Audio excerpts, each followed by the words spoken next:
Salam sejahtera sahabat budiman semuanya. Sahabat, sadarkah 90% realitas hidupmu dikendalikan oleh kekuatan dari luar dirimu? Mereka berusaha menutupi atau menyembunyikan identitas sejatimu. Mereka secara terstruktur dan sistematis tidak mau kamu tersadar.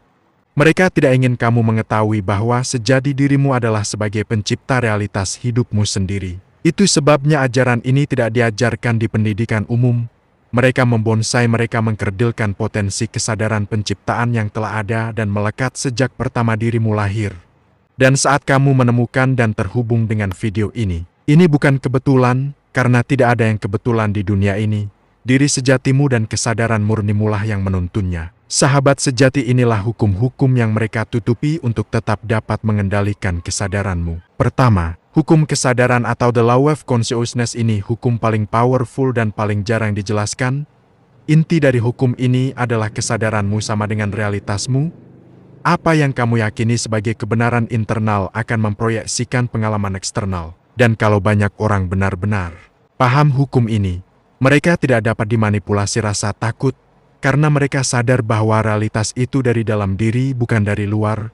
Inilah mengapa hukum ini jarang dibahas. Kedua, hukum asumsi atau the law of assumption. Hukum ini lebih advance dari the law of attraction. Hukum ini memberi pemahaman. Apa yang dianggap benar oleh pikiranmu maka akan menjadi benar. Di sini bukan menarik tapi menciptakan. Kenapa powerful? Karena sistem tidak bisa mengontrol orang yang sadar kekuatan asumsinya sendiri. Dan hukum ini ada jauh sebelum hukum Loa, karena hukum ini adalah hukum penciptaan.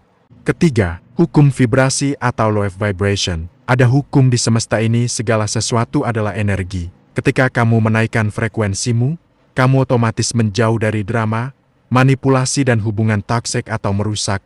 Dan jika semua paham soal ini, tidak akan ada lagi drama, manipulasi emosional, penderitaan mental masif. Makanya tidak dimasukkan ke kurikulum pendidikan ataupun budaya mainstream.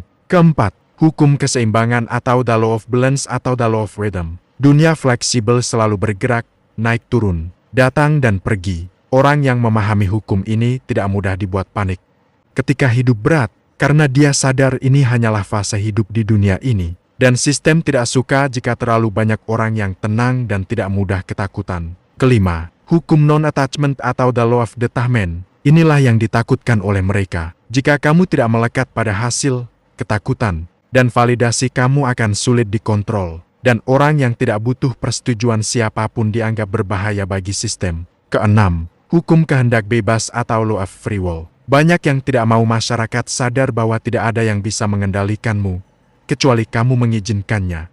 Ketika orang paham ini, mereka tidak mudah tunduk pada tatanan sosial atau manipulasi spiritual dalam bentuk apapun. Ketujuh, hukum refleksi atau the law of reflection. Dunia luarmu adalah cerminan dari kondisi internalmu. Kalau banyak orang sadar hal ini, mereka akan berhenti menyalahkan takdir, menyalahkan ketidakadilan, pemerintah, keluarga, mantan serta keadaan, dan mulai mengambil alih hidup mereka sendiri. Dan sistem tidak suka orang yang terlalu mandiri secara mental. Sampai jumpa di video kesadaran berikutnya. Wassalam.